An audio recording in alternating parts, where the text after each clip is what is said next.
Good morning, everybody. Good morning, Rabbi. Good morning as we go to the chitas of the day. Okay, good morning, everybody.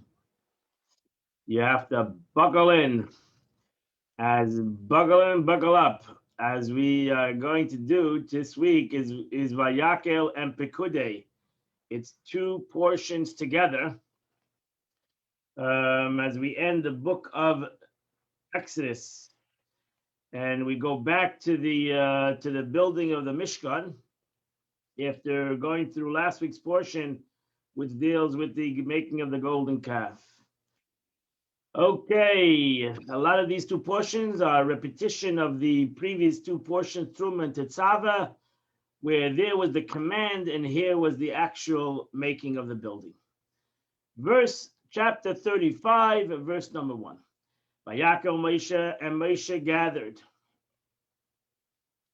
Yaakov Moshe called us, but Moshe gathered the entire community of Israel. He told them, say some, these are the things that God commanded you to make. So Rashi says,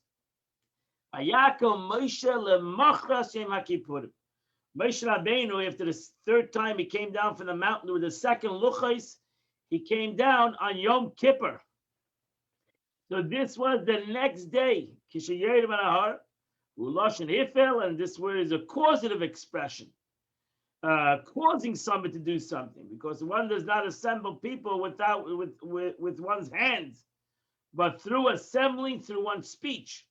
And this is Vayakel. He made them to come together. He said, listen, I have a special command.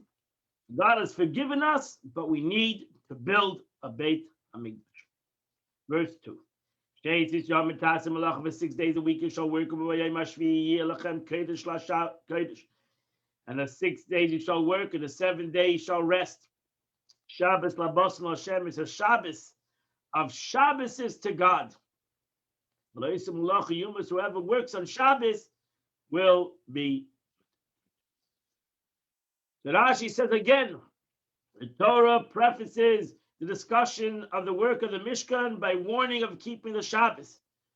That to tell us that even though you're going to be very excited to build this, you're not allowed to build it on Shabbos. Verse 3. You're not allowed to kindle a fire in your dwelling place on the day of Shabbos. So Rashi said, the Gemara says, some rabbis in the Gemara in Sechta Shabbos hold that it means that why the Torah say there's 39 malachas on Shabbos, 39 different works on Shabbos. Why would the Torah come out and take out the one malacha, the making of a fire? So one tells us that each one is its own negative commandment. You shouldn't think you have to do all 39 malachas to do a work on Shabbos.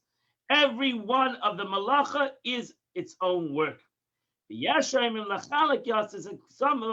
rabbis hold that to tell us that making a fire is different than any other 38 malachas. That there's a different law. It's a lav law. It comes to tell us.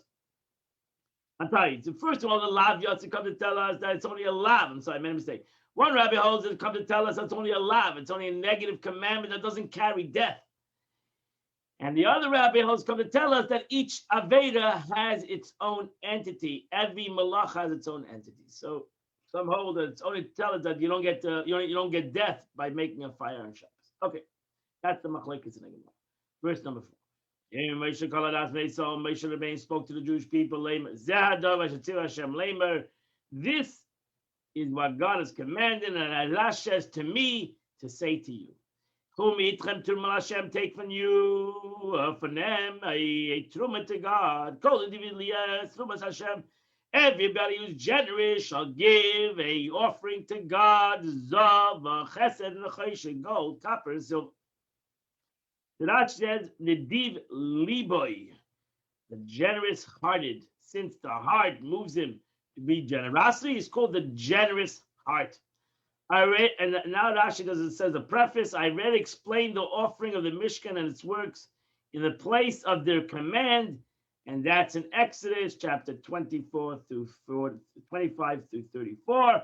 And now the Torah is just going to repeat it, and Rashi is not going to explain it. We explained the Mishkan already.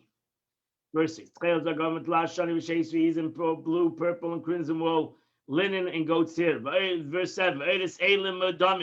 Red rams, red dye skin, chashim, and chashim skin. Shittim and acacia wood.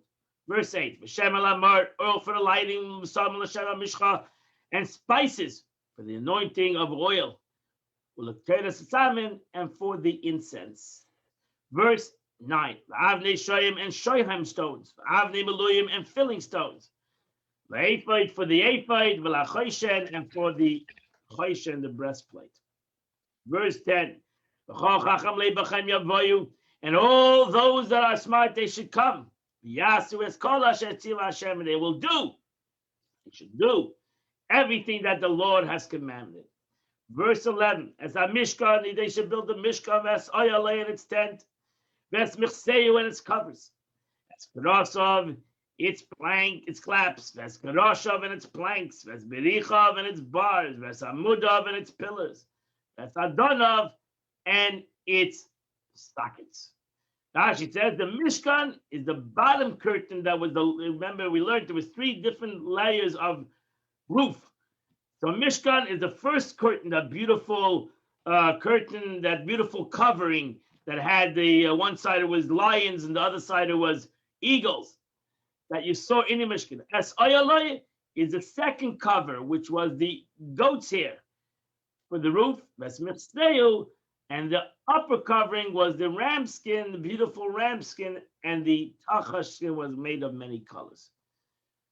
Verse 12. Asarin, the ark, ves badav, and its poles. As kapedes, the ark cover, ves pereches masach, and the screening dividing curtain. So Rashi presa masach, the dividing curtain screening, anything that protects whatever from above or from the front is called a masach, a cover. So this is the covering that was in front of the ark that separated the holy from holies and the holy. Verse 13. As shulchan, the table. This was a bread table. As badav and its poles. As kol kelav and all the vessels that is needed for this table. As lechem aponim, and you have to make the showbreads. So Rashi is again lechem aponim kapirashti. I already explained it. Then it's called lechem aponim. Why? Because these breads faced each other. It was made, they faced each other. They looked in both directions. They had to make the bread. It was specially made bread that, it was not bread, it was a matzah, that faced one another. Verse 14. As menorahs hamor, you should make the menorah for lighting, all the vessels for it. They say, it's lamps, shemen hamor, and also the oil for the lighting. So that says, what's the vessels? Its tongues and its scoops. They sell is spoons, which the oil of the wicks were placed. That's the cups of the oil. Veshemen amur, that too required wise-hearted people because it was different from other oils. As explained in Menachos, you pick it, the olive, at the top of the olive tree, and crush it, and it's crushed and pured against special olives. The first drop that came out was for the menorah. Verse 15. Zachar is as bad of the altar of incense and its poles. The Shemen Mishcha and the anointing oil. The Teres Samim and the incense. The Masach HaPesach and the screen, the entrance to the door to the door to the opening of the Mishkan. Rashi says the door, the screen of the entrance, the screen in front of the eastern side, but there were no planks or curtains there. Verse 16. Then outside was the altar of the burnt offering. As its kappa grading. As badav and its poles. As kol Caleb, all the vessels for the altar. As akir, the washstand. As kane and its base. Verse 17. As kale achotz as amudav, and those are the hangings of the courtyard and its poles and its pillars. As adinah and its sockets. As masach shara chotzer, and the screen of the gate of the courtyard. The Rashi said a mudav es a nidel. The courtyard, the chotzer, is referred to here both as masculine and feminine. Since a mudav is a masculine possessive and a dinah is a feminine possessive. So many times that I mentioned both masculine and feminine. Again, the screen is spread out on the eastern side, covering the middle 20 cubits of width of the courtyard. The courtyard was 50 cubits wide. Yeah, the cubit is around between 18 inches to 24 inches. The 15 cubits, every time you hear a cubit, to calculate it. 15 cubits of it toward the north side were closed off. They were and similarly on the south side, as it says, the hangings one shoulder to 15 cubits. It was also this, so 50 in the length and 15 in the width. 15 cubits. So they're like 75 feet, at least a minimum of 75 feet in the length, and at least 25 feet in the width. Verse 8. Verse 18. It states on Mishkan, the pegs of the Mishkan and the pegs of the courtyard, and their ropes. These are the pegs that held it down to the ground. As she says, to drive it into the ground, to tie the ends of the curtains with them in the ground, so that the curtains would not move by the wind. And all their ropes. Verse 19. Big all the meshwork of garments to serve the holy. It's big day and the holy garments that are in the Kohen. It's big day and the garments of his sons to serve as a Kohen. Actually, these are two different garments. Big day Asrad was used to cover the Aron, the Shulchan, the Menorah, and all these things were covered when they would travel. They were covered. So these big asrad was the garments for the utensils, and then you had the garments for the people. Verse 20. And the entire community departed from Moshe. And then every man whose heart uplifted came. And everyone whose spirit inspired him to generosity. They started to bring the offering. They started to bring for the work of the tent of meeting. For the whole of it, and to all its service, the big day hakayin, and for the garments. And the men came with the woman. Whoever was generous of heart. They came. They brought. They brought their bracelets, their earrings, their rings, their buckles, all kinds of golden objects. And all men who waved a waving of gold to the Lord. It's an interesting expression, on the women. Really was still on the woman. The men came with the woman and stood near them. Reason the Taigalus left the passage in a simple sense that it does not render by Yavoyo Hanoshim as the men came, but rendered that the men brought, meaning that they brought bracelets and earrings while they were still on, being worn by the woman. Rashi writes in the spun of goats here that they spun it while it was still on their. So they both, the women and the men, showed their excitement. They didn't have time to even take it off. They came running to give it while it was still on them. Well, is a round golden ornament placed on the arm.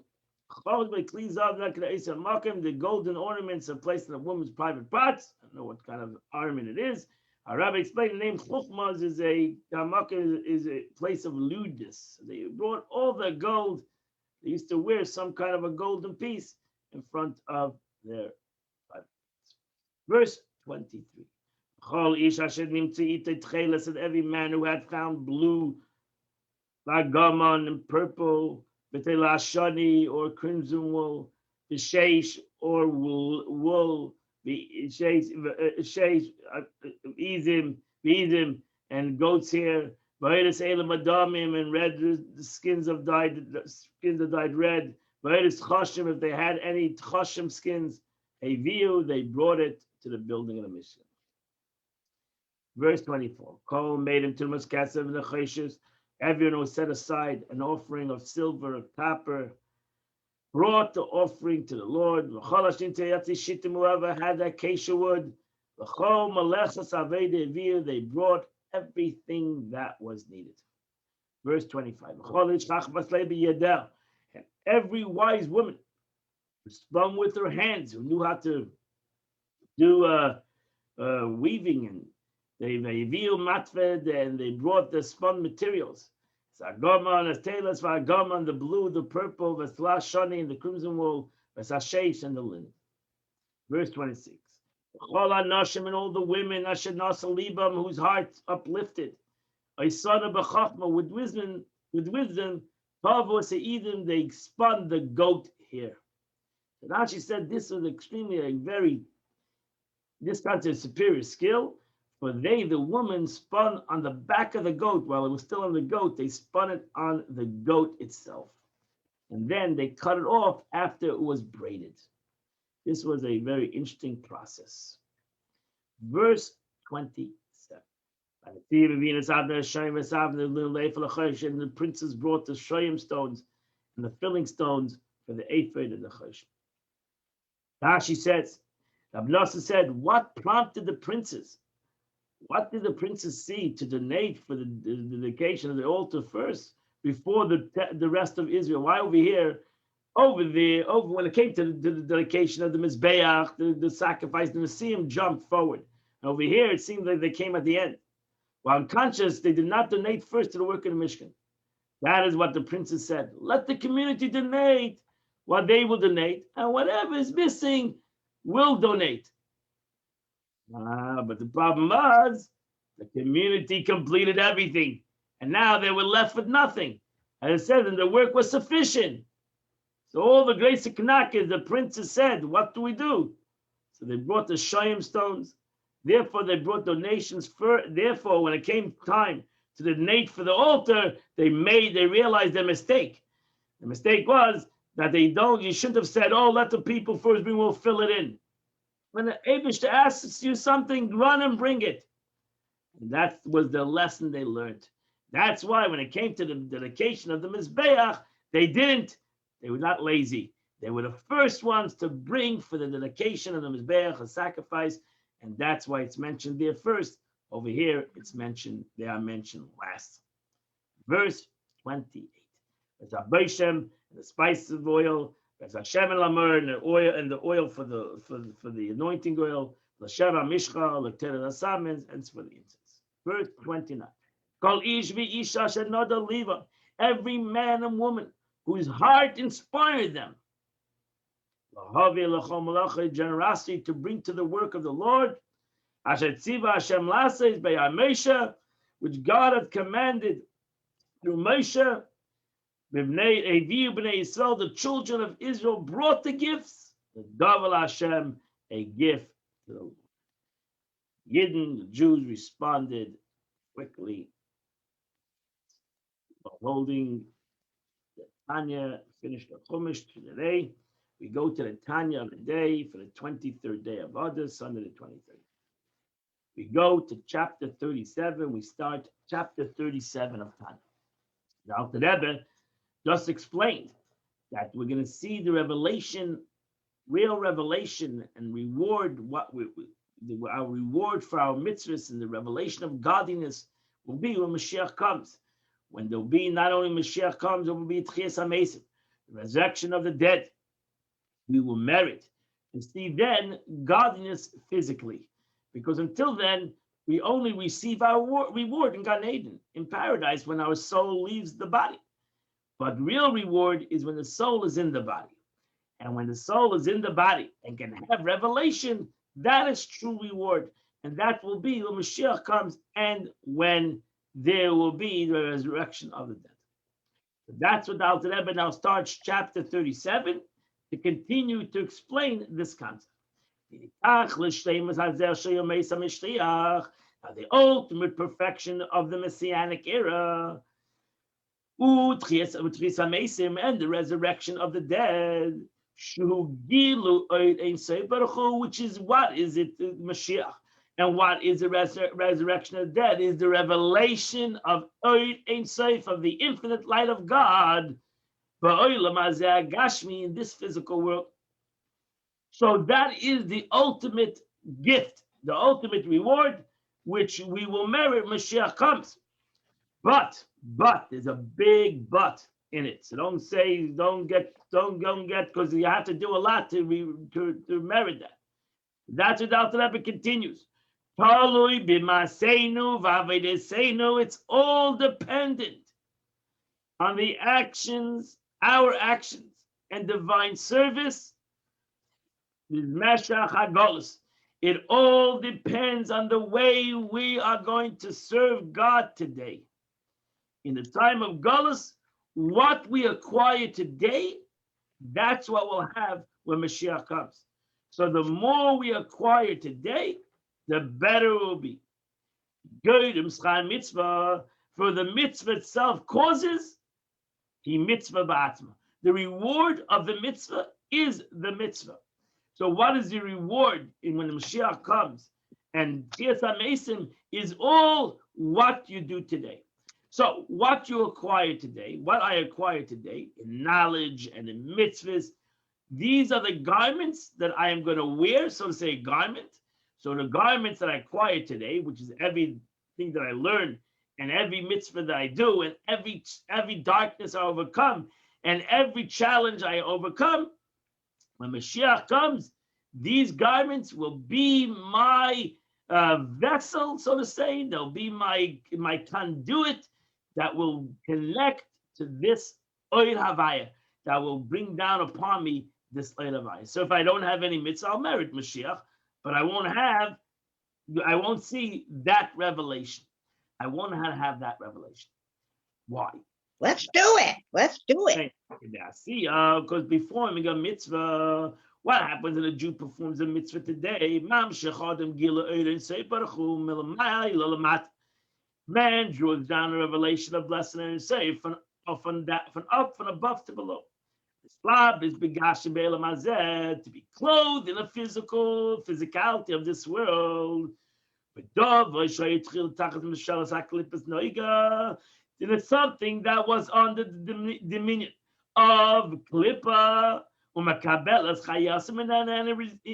it received vitality from the Klippa. It received vitality from the covering. So all its life until a Jew did it. It's there. It received its vitality from impurity. These are all objects that are tahor, that are pure, and they're allowed, shenasa mitzvahs ma'ases, that they're allowed to do a mitzvah there. So when I do a mitzvah, again, klaf, tefillin, for example, the parchment of a tefillin, a mezuzah, the parchment of a mezuzah, of a sefer Torah, the parchment of a sefer Torah, all these parchments are made out of a cow. They're made out of a kosher cow. So here, I took a kosher cow. Could have used it for something else. I took the cow, I took the hide, and I made it into parchment. This parchment, I didn't use it for something else. I wrote a mezuzah on it. I wrote a tefillin on it. I wrote a Torah with it.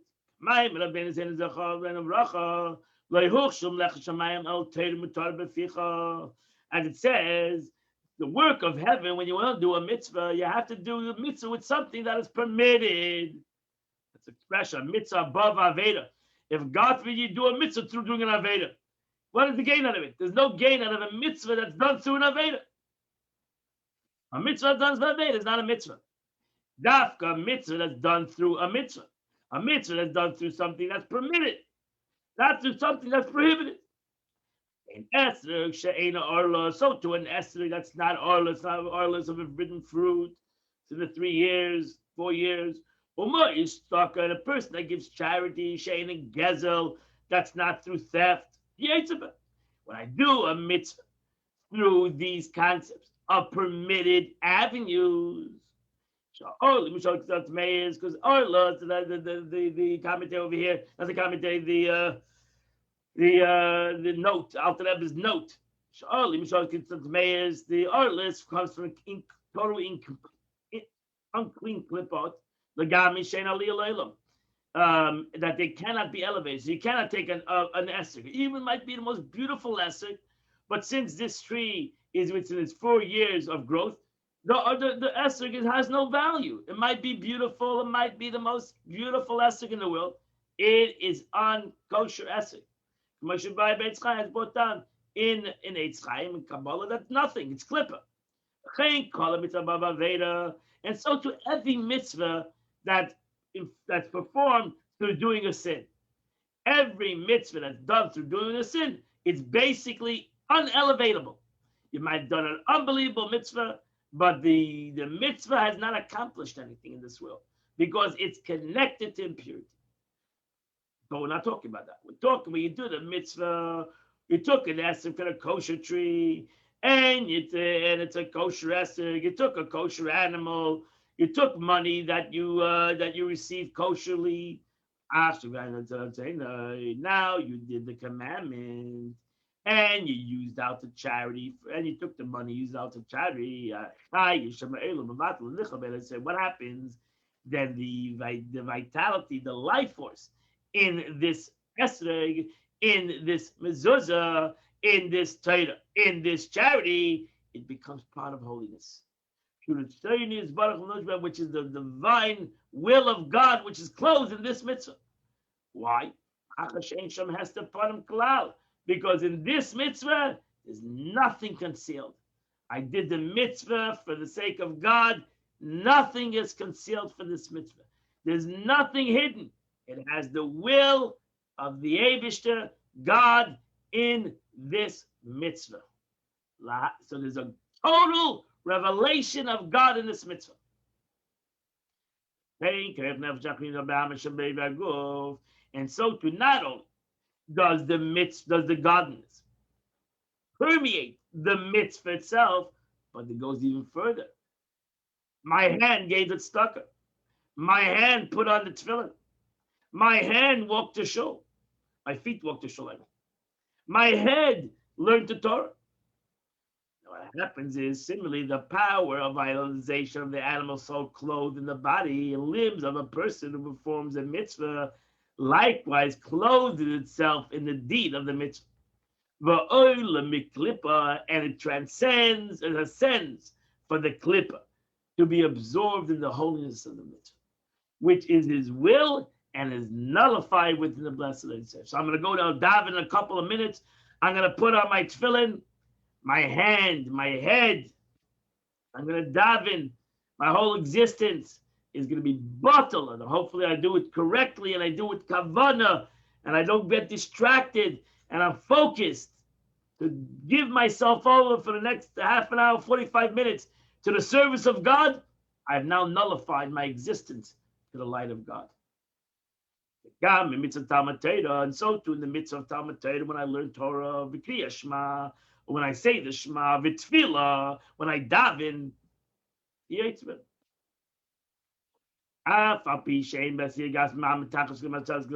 although they do not involve actual physical action, which is under the domain of klippa nega, so that we know the principle that thought is not substitute of speech. To be able to speak. So when you daven, you have to daven with your mouth. And even though it's not doing an action, davening, and learning is not per se doing an action, it's speech. Therefore, the Gemara says the moving of the lips is a maisa. So when I daven, it's an action. When I learn with my mouth, it's an action. And if I'm doing what I'm learning, I'm davening, my action is nullified to the holiness. Because the divine soul cannot express itself with the physical lips, mouth, tongue, and teeth, and the instruments of speech, except by the way of vitalizing animal soul, actually enclosing the organ of the body. The godly soul needs the vital soul to talk. And when it talks, the vital soul right now talks, instead of talking lashon hara, it's davening. Instead of talking vain stuff, it's learning. So it's using out, my godly soul is using out my animalistic soul, my vital soul. and it's using it out for good. So at that moment, when it's using it out for good, then the vital soul is bottle, is nullified to the good. Oh, and therefore, hence, more forcefully one speaks words of Torah. I mean, that's why I call it Tzmeisei Tamayim. When you daven, it needs to be your whole essence davening. That's why some chassidim, they scream when they daven. When we learn, we're taught to scream when we learn. Don't sit there and cold and say it coldly. No, scream it out. Because the more you do that, the more strength you put into the davening, the more strength you put into the prayer, the more it shows you're giving over yourself to that concept. The more the animal soul's energy he introduces and clothes in these words. And this is what the verse says, all my bones shall declare. My bones, which means that the words of the Torah must be said with all one's bones. So that much as possible, the body energy will be utilized by performing the mitzvah. So you should sweat by doing the mitzvah. Why only sweat when you jog? Sweat when you daven. Sweat when you learn. That shows that you're learning with all your strength. And sweat when you call for Mashiach. This is what our sages said. If the Torah abides in all 24 limbs, it will be preserved. So the Gemara says, if you learn with all your body, it's going to be protected because it became part of your body. If you only learn with your head and the rest of your body is someplace else, then it's not mashtameres. Why? Because forgetfulness is in the matter of the Torah stems from the klippa of the body and the vitalizing animal soul derived from klippas nega, which sometimes absorbs in holiness. So it's forgetfulness. The human being, the Abish to put it in the DNA of humans that they are forgetful. This is accomplished when one weakens the power of the body, and he does the opposite. He puts his whole strength in the learning of Torah and Tefillah, that he will be eliminated the concept of forgetfulness, and it will overpower the body and overpower the natural form of the body to be forgetful, and he will stop being forgetful and become part of him, and will never forget the Torah and the mitzvahs that he learned. That completes the Tanya of the day. My friends, today is the 23rd day of the month, 23rd day of the month of Adar, which is chapter 108, 109, and 110, 111, 112. So for 108 to 112 is the Tillim of the day. You have done the Chitas of the day. Have a beautiful, wonderful, gorgeous day. See you today at 10 a.m. We're going to start Shara Yichud Ve'emunah, portal of unity and faith, the second part of the book of Tanya. Have a beautiful day.